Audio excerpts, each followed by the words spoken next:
Jadi tidak boleh terlalu lama kemudian makanan ini menunggu untuk didistribusikan, nggak boleh lama. Itulah yang kemudian yang salah satu ya yang menjaga atau cara untuk menjaga agar makanan ini tetap sehat, layak dimakan, kemudian komposisi kalori dan gizinya tidak rusak. Kalau satu kecamatan itu ada dihitung, diperkirakan kurang lebihnya ada 15.000 penerima manfaat. Kemudian kalau dapur itu kita asumsikan layak dan wajar mempersiapkan 3.000. Itu berarti kan ada 5 dapur di kecamatan itu. Ya sudah, itu. Nah, di mana desa yang kedapatan dapur itu otomatis mendapatkan berkah karena diharapkan relawan dapur yang 47 orang itu diambilkan dari mak-mak dari desa tersebut. Tidak semua ibu-ibu kita di desa ya terutama, kalau dia punya anak 4 orang, semua sekolah SD, atau yang satu di sekolah SMP misalnya, itu dia kan memikirkan bagaimana menyiapkan sarapan itu. Itu satu persoalan tersendiri loh bagi orang desa. Nah, otomatis dengan ada makan bergizi gratis, orang tua terbantukan. Dia tidak perlu kemudian menyiapkan makan pagi bagi putra-putranya. Itu kan sangat membantu. Nah,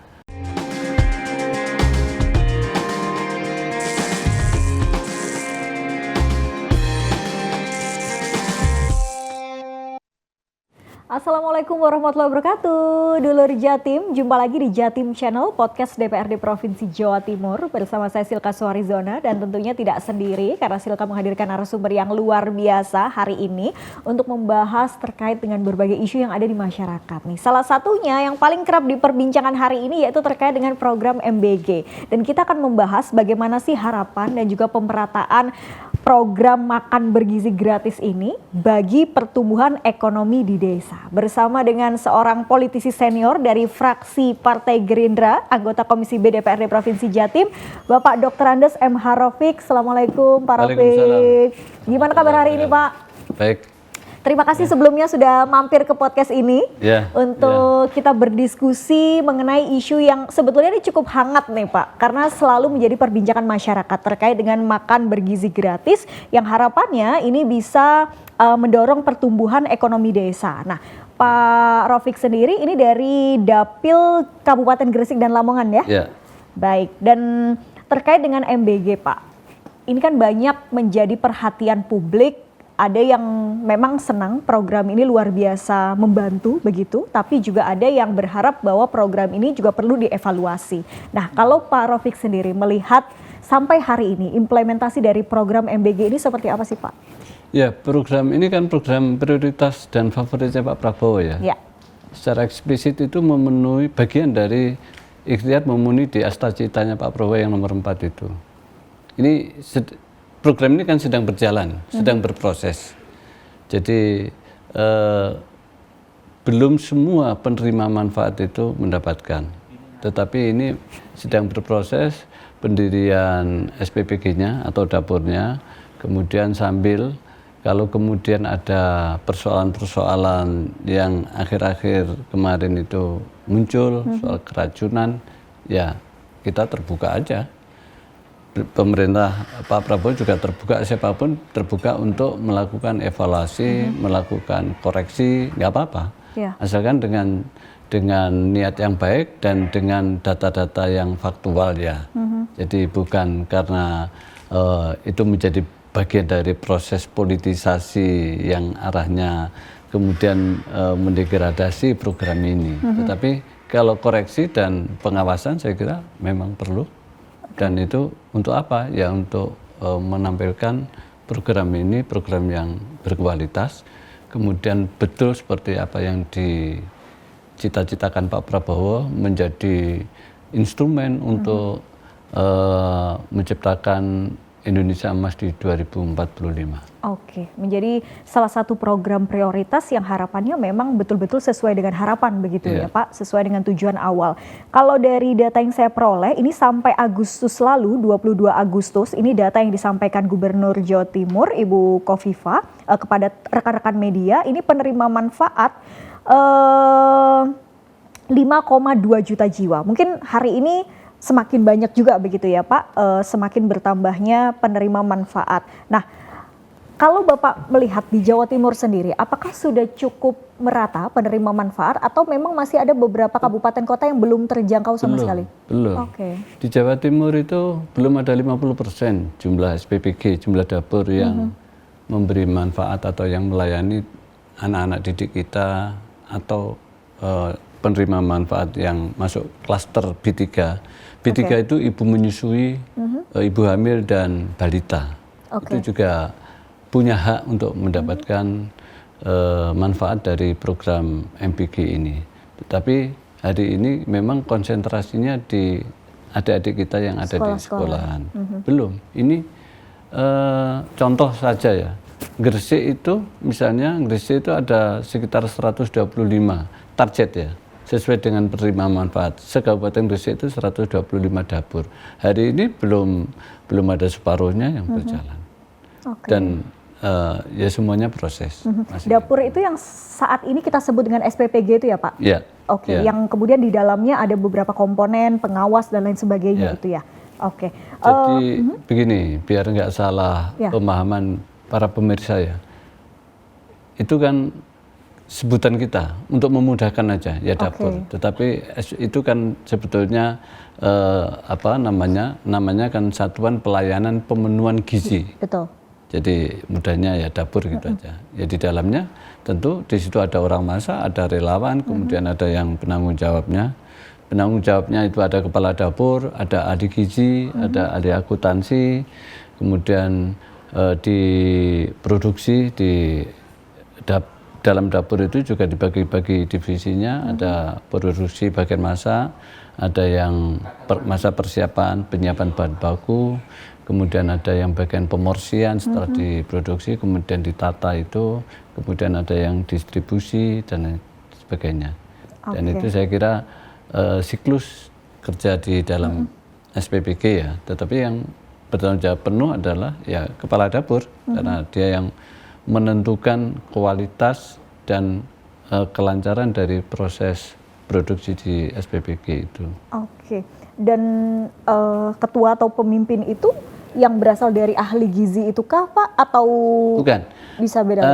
Kepala dapur itu kan pemerintah pusat pernah melakukan rekrutmen yang namanya SPPI. Jadi SPPI itu sarjana percepatan pembangunan Indonesia. Kemudian itu dari situ diseleksi, kemudian ditugaskan menjadi kepala dapur. Satu sisi dia menjadi kepala dapur, kalau di lokal itu ada yang berperan sebagai kepala kepala koordinator kecamatan, ada yang korek istilahnya regionalnya, jadi koordinator di kabupaten ada. Jadi ini menjadi sebuah organisasi yang memang terstruktur, sistematikanya luar biasa dan semuanya pertanggung jawabannya kepada BGN. Dan sejauh ini Komisi B melihat atau mengevaluasi di Jawa Timur sudah cukup baik ya Pak? Kalau melihat kan ada beberapa, seperti kemarin kasus keracunan banyak di sekitar Jawa Barat. Kemudian juga ada kasus satu orang kemudian menguasai 41 dapur MBG tapi di Sulawesi. Nah, tapi kalau di Jawa Timur sendiri overall masih aman ya Pak untuk evaluasi dari pelaksanaan MBG ini? Dari sisi apanya?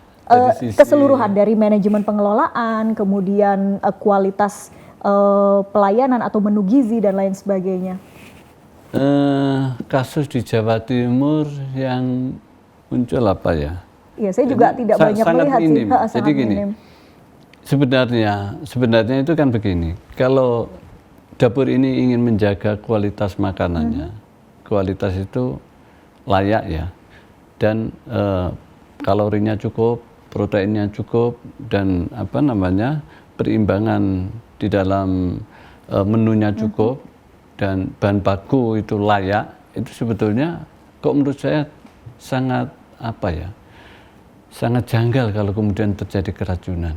Karena gini, siklus di dalam SPPG, di dalam dapur itu misalnya produksi bagian masak, tidak boleh cepat-cepat.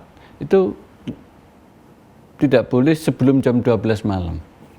Itu mulai masak mungkin jam 2 malam atau bahkan jam sesuai dengan nanti jam berapa dia memberi manfaat. Jadi gini, semakin banyak dia memberi manfaat di jam pagi untuk TK sama SD misalnya atau MI ya, itu berarti dia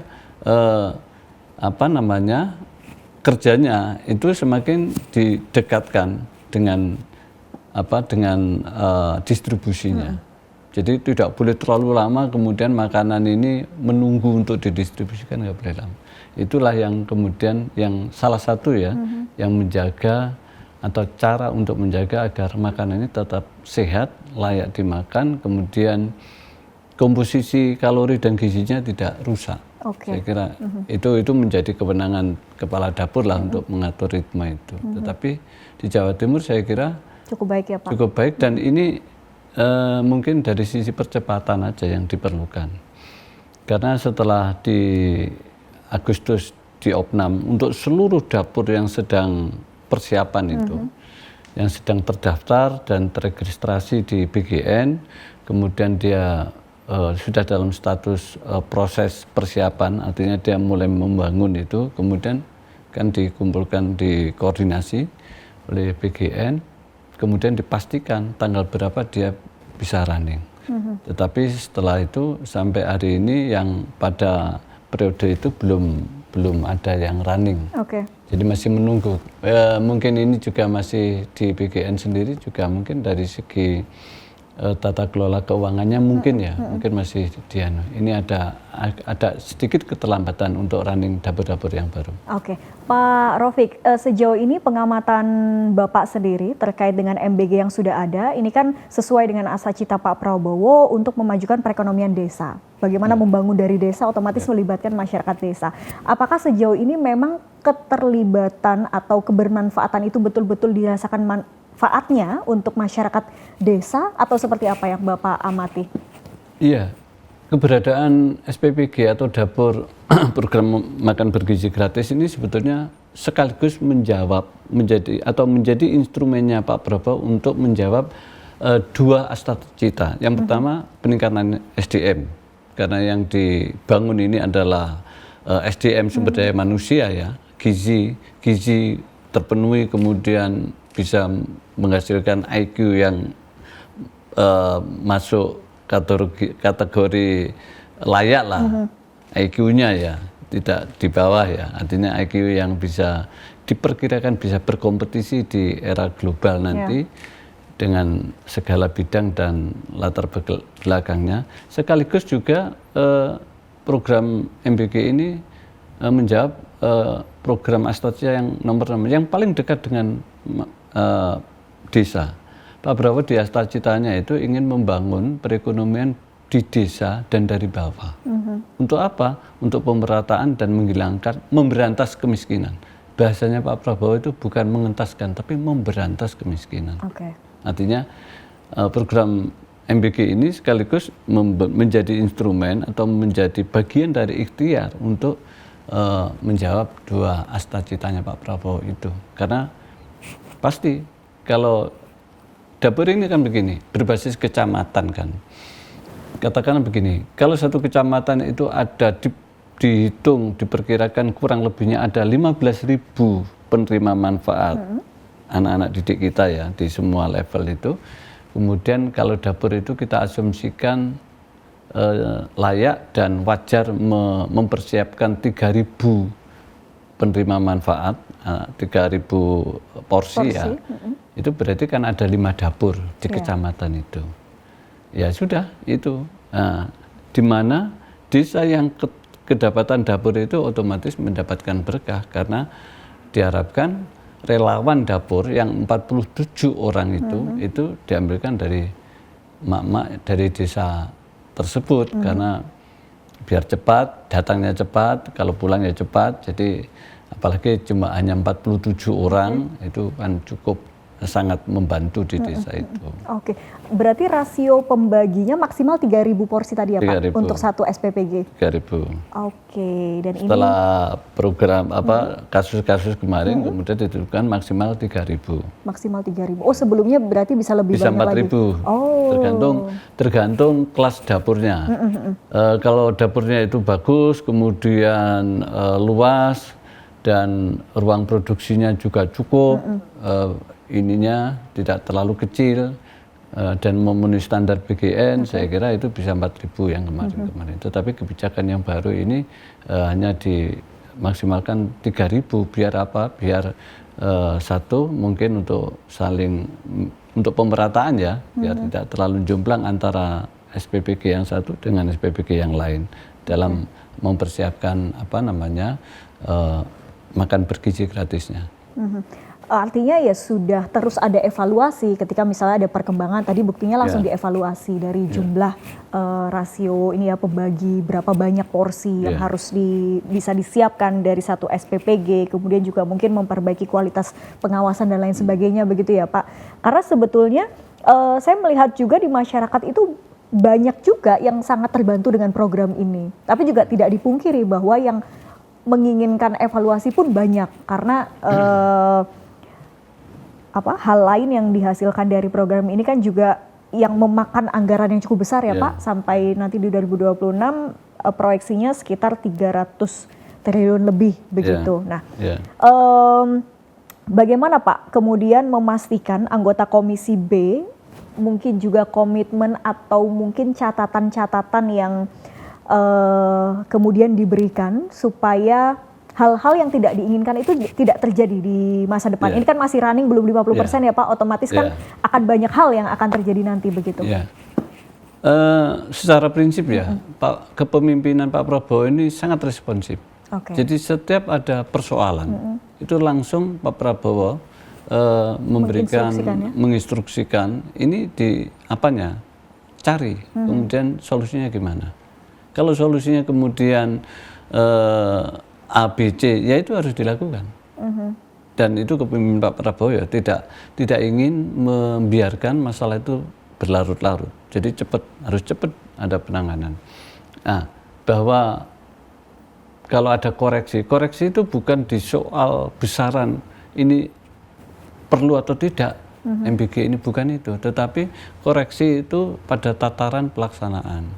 Jadi misalnya begini, misalnya kalau ada keterlambatan distribusi, itu silakan dikoreksi. Oh, ini berarti kurang, mungkin di proses produksinya terlalu lambat, atau di proses distribusinya yang terlalu lambat. Kalau kemudian ada keterlambatan kedatangan makan bergizi gratis bagi adik-adik kita, di situ koreksinya. Tetapi kalau koreksi dalam bahwa program ini harus kemudian ditinjau ulang begitu, saya kira enggak lah. Kalau di kota memang enggak begitu terasa Mbak, tetapi Mbak Silka lihat di kawasan daerah ya. Jadi tidak semua ibu-ibu kita di desa ya terutama, kalau dia punya anak 4 orang, semua sekolah SD, atau yang satu di sekolah SMP misalnya, itu dia kan memikirkan bagaimana menyiapkan sarapan itu. Itu satu persoalan tersendiri loh bagi orang desa. Di samping kemampuan keuangan dan ekonominya mungkin tidak memenuhi ya, itu menyiapkan sarapan untuk 4 anak itu di samping waktu juga biaya kan. Nah, otomatis dengan ada makan bergizi gratis, orang tua terbantukan. Dia tidak perlu kemudian menyiapkan makan pagi bagi putra-putranya. Itu kan sangat membantu. Nah, kemudian itu waktu itu bisa dimanfaatkan dengan aktivitas yang lain bagi ibu-ibu rumah tangga di desa. Itu sangat membantu. Jadi kalau dari sisi kemanfaatan dan dari sisi positifnya dari keluarga, itu sangat membantu. Kalau anak satu enggak, tapi kalau anaknya 5 semua masih sekolah belum ada yang di perguruan tinggi, kan semuanya menjadi penerima hak menerima manfaat. Itu kan luar biasa. Ya. Dan orang desa itu kan anaknya banyak-banyak. Kalau orang kota cuma 2. Orang desa itu anaknya 10, 7 itu biasa. Dan sangat terbantu. Iya, sangat ya, terbantu. Baik. Itu dari sisi keluarga, belum lagi dari sisi yang lain. Karena misalnya dari sisi yang lain, dari sisi kelembagaan pendidikan, ini proses pembentukan karakter yang tidak ada di mata pelajaran. Bagaimana kemudian omprengnya itu datang, kemudian dikumpulkan di kantor, kemudian perwakilan kelas ngambil 5 atau 4 orang, diambil dimasukkan di kelas, kemudian ditata, dibagi. Itu kan pekerjaan atau kegiatan-kegiatan siswa yang tidak ada di pelajaran. Kemudian ditata, dibagi ke teman-temannya secara merata, dipersiapkan, kemudian berdoa bersama, makan bersama, sambil dia mungkin bergurau atau pasti akan membicarakan apa yang dia makan. Enak apa tidak, kemudian ini cocok apa tidak, kan begitu. Itu kan akan membentuk karakter. Ada kebersamaan di situ, kemudian ada kedekatan sesama siswa, dan tentu saja guru yang memandu di dalam proses makan bergizi gratis. Saya kira ini juga sangat baik, karena di situ lebih dekat guru dengan para siswanya. Baik, Pak Rofik, kembali ke pertumbuhan ekonomi desa tadi, Pak. Memang benar bahwa keterlibatan SPPG yang melibatkan masyarakat desa ini sangat membantu sekali. Tapi berbicara soal pertumbuhan ekonomi itu kan melibatkan perputaran ekonomi di desa itu. Nah, otomatis kan melibatkan mungkin petani, kalau daerah pesisir melibatkan nelayan dan lain sebagainya. Nah, apakah keterlibatan itu sudah optimal yang Bapak lihat hari ini ya? Mengingat juga kalau ada beberapa case MBG itu menunya contoh burger. Nah, itu kan saya rasa itu bukan hasil dari petani untuk burger, roti itu kan bahan-bahannya bukan dari kita begitu ya. Nah, apakah keterlibatan masyarakat itu untuk perputaran ekonomi sudah cukup optimal untuk yang di Jawa Timur ini, Pak Rofik? Belum ya. Jadi gini, terkait dengan posisi saya sebagai anggota Komisi B, saya sudah memberikan, kita sama-sama lah di dalam rapat-rapat itu memberikan dorongan kepada dinas-dinas ya. Dinas yang paling dekat dengan program MBG ini adalah Dinas Pertanian, Dinas Peternakan, dan Dinas Perkebunan. 3 dinas ini yang paling dekat. Dinas Pertanian itu menyiapkan kecukupan beras dan kualitasnya. Ini lah, kita sudah sembada pangan. Kalau mencari beras premium untuk MBG paling gampang lah, dan sangat cukup dan di mana-mana ada. Kemudian peternakan ini kita ada peternak telur dan peternak ayam potong untuk daging. Nah, ini nanti kalau semua dapur sudah beroperasi, sekarang yang terkenal pusat telur itu kan hanya Blitar dan sekitarnya, Blitar, sebagian Kediri, sebagian Tulungagung kan. Ini nanti untuk, apalagi kalau se-Jawa misalnya, atau katakanlah se-Jawa Timur aja sudah beroperasi semua. Ini ketersediaan telur dan daging, ini saya kira juga hitung-hitungan saya ya, ini tidak cukup.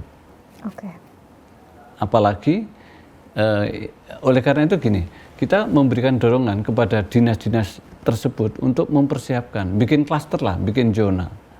Jadi bagaimana peternakan baik ayam petelur maupun pedaging itu kemudian didekatkan dengan dapur-dapur itu, jangan disentralistik di kawasan Blitar dan sekitarnya aja, tetapi di semua kawasan itu dia memberikan dorongan kepada peternak-peternak yang mungkin kalau dia tidak bisa menjadi mitra dari perusahaan-perusahaan pakan ternak itu bisa mandiri.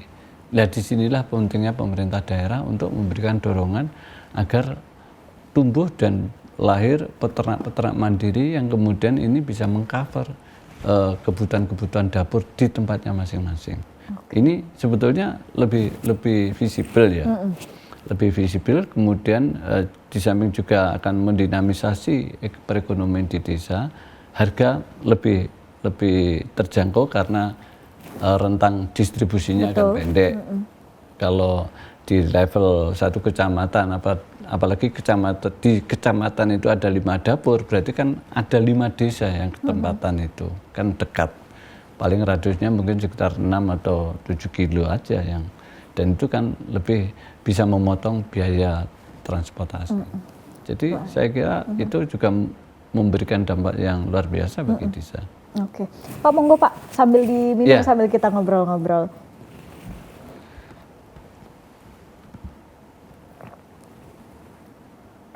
Baik, jadi Komisi B ini betul-betul sudah mendorong bagaimana pemerataan ekonomi itu optimal dengan melibatkan ya petani, peternak dan lain sebagainya. Termasuk kalau dapil jenengan ini kan Gresik Lamongan ya Pak. Berarti ini keterlibatan nelayan pun juga semakin masif ya dalam program MBG ini ya Pak. Kalau di Lamongan sendiri? Ya, kalau ikan kan cukup kan. Jadi di dapil saya itu kan penghasil ikan. Baik ikan tangkap maupun ikan budidaya. Lamongan TPI tempat pelelangan ikannya besar, di Gresik juga besar. Kalau soal ikan ya, berbasis ikan saya kira cukup lah. Dan di beberapa kawasan kan juga menghasilkan ikan di Malang Selatan, kemudian di Pasuruan, kalau di Mataraman itu bisa mendapatkan pasokan dari daerah-daerah penghasil ikan. Kalau ikan saya kira cukup ya, menurut saya ya. Ini. Pak Raufik, ini tadi kan dikatakan bahwa program MBG ini memang terbilang baru karena di periode Pak Prabowo ini ya, memang dijalankan secara bertahap atau memang beberapa kabupaten kota itu belum siap secara infrastruktur dan lain sebagainya. Kenapa kemudian belum tercapai begitu 50%? Gini, pendirian SPPG ini kan dibuka secara bebas oleh BGN, memakai aplikasi. Jadi siapapun atas nama yayasan apapun itu kemudian bisa play ke aplikasi itu, mendaftarkan diri sebagai pemilik atau mitra BGN di dalam mendirikan SPPG. Misalnya ada yayasan pendidikan apa, kemudian dia punya lahan, punya kapital, kemudian dia sendiri juga ada calon penerima manfaatnya karena muridnya banyak, bisa. Jadi dia daftar ke BGN, kemudian secara teknis ya lokasinya, kemudian betul yayasan ini yayasan benar, bukan yayasan abal-abal, faktanya ada bahwa itu menjadi betul-betul ada gitu. Kemudian ya dari situ kemudian mendapatkan status dari BGN, ID SPPG-nya, kemudian dia mulai membangun, kemudian ada Monef dari BGN yang dilaporkan secara D2D-nya kepada BGN progresnya seperti apa.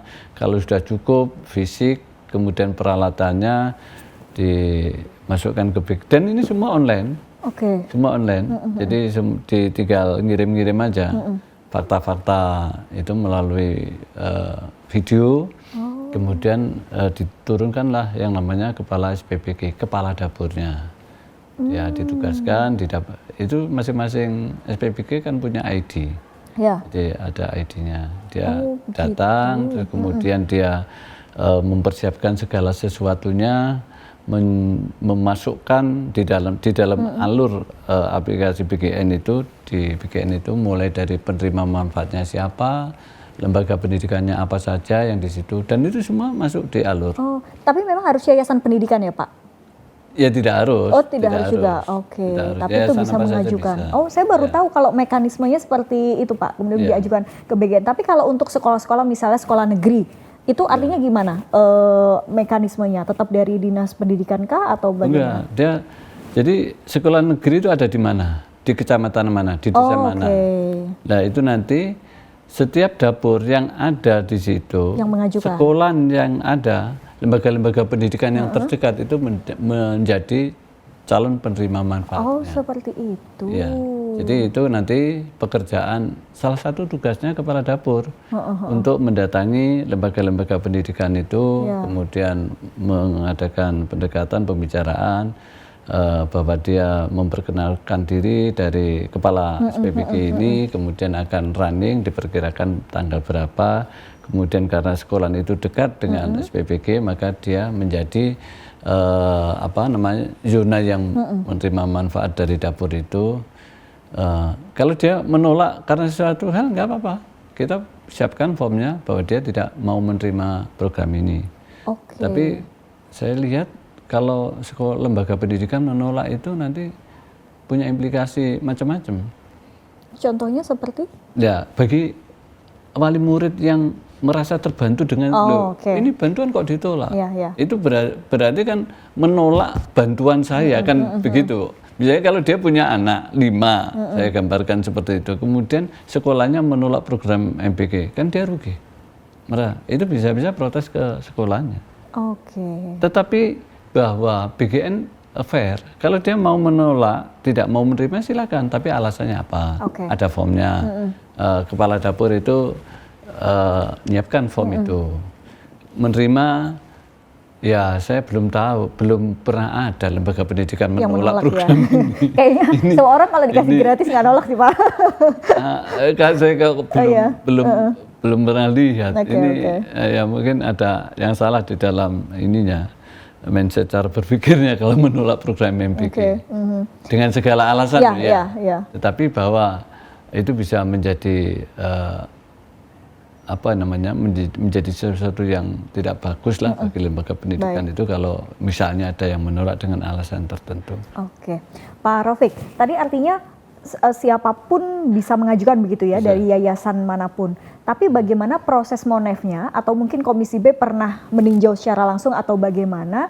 Karena gini Pak, kalau saya sebagai orang awam ya Pak, melihat misalnya itu bisa diajukan oleh siapa saja yang punya yayasan, artinya orang yang mungkin awalnya punya modal dulu nih untuk mengajukan. Nah, memastikan betul-betul orang tersebut melibatkan warga desa.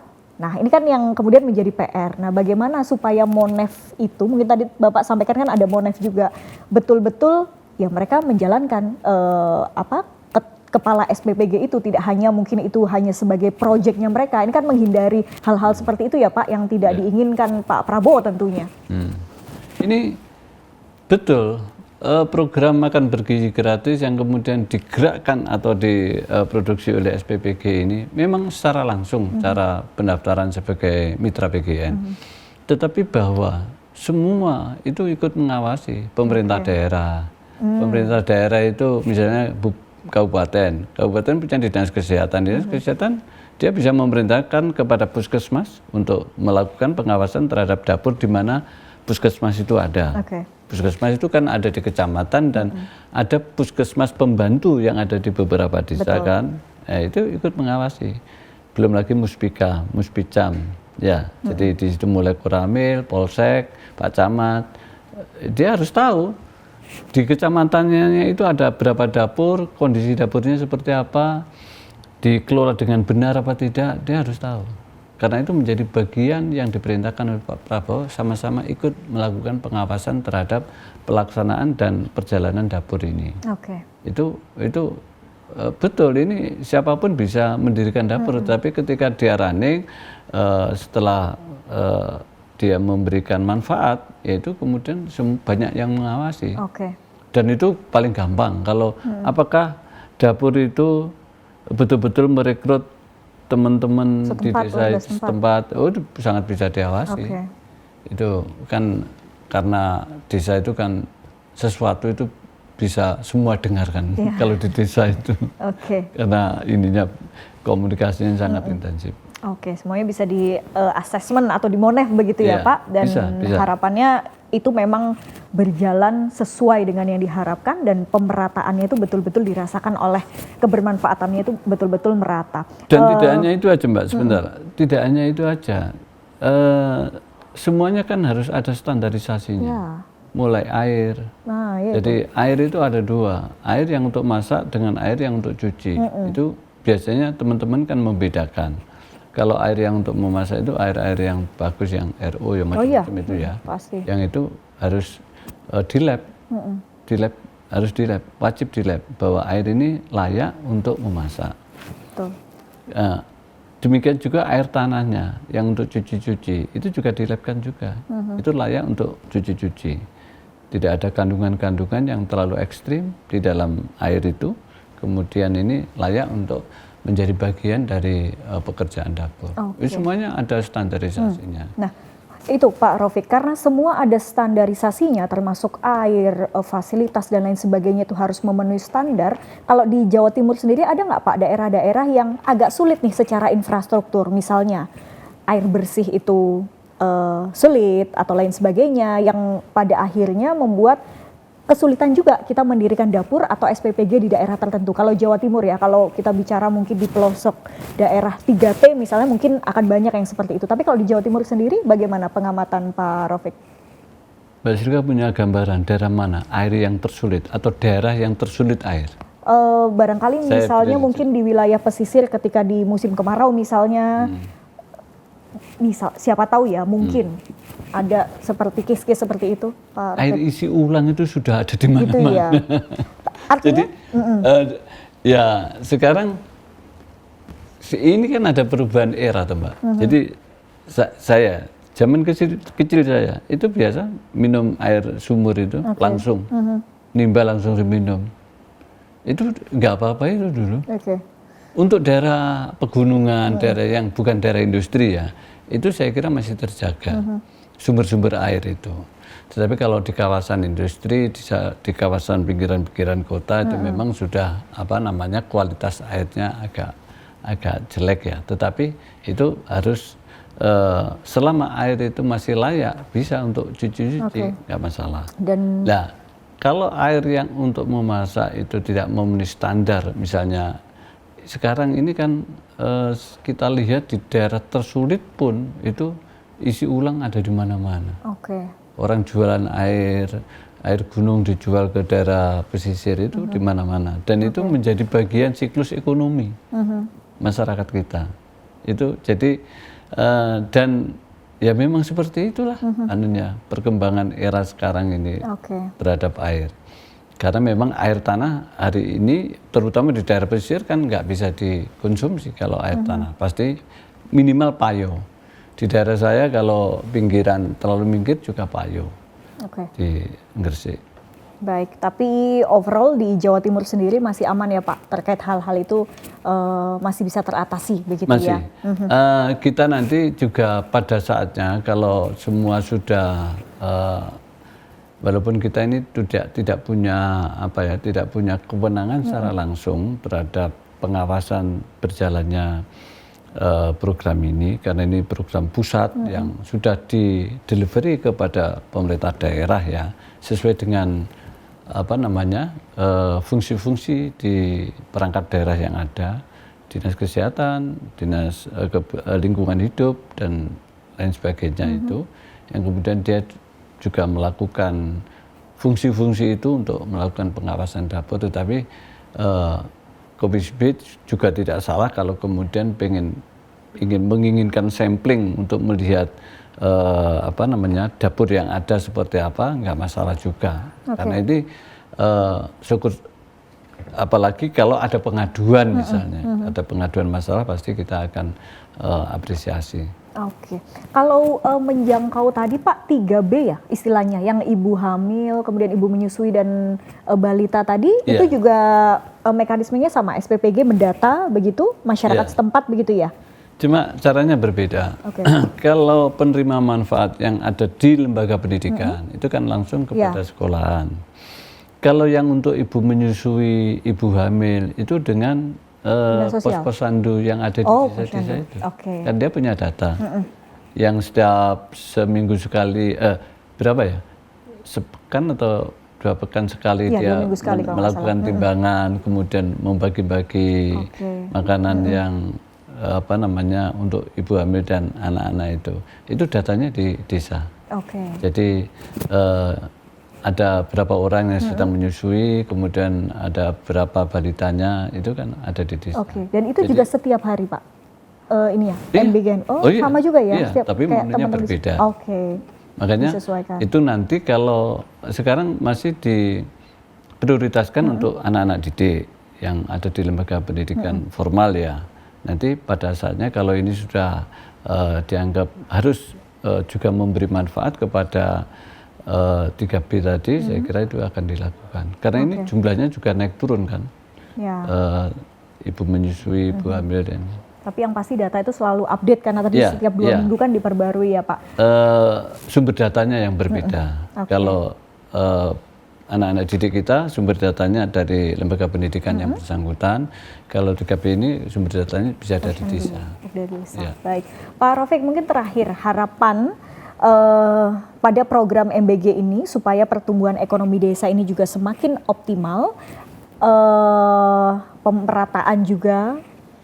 Bagaimana kemudian mungkin ini juga butuh kerjasama bersama ya Pak, tidak hanya kemudian BGN, tidak hanya juga SPPG, tapi juga masyarakat dan semua elemen juga harus ikut serta menyukseskan program prioritas ini. Harapannya Pak?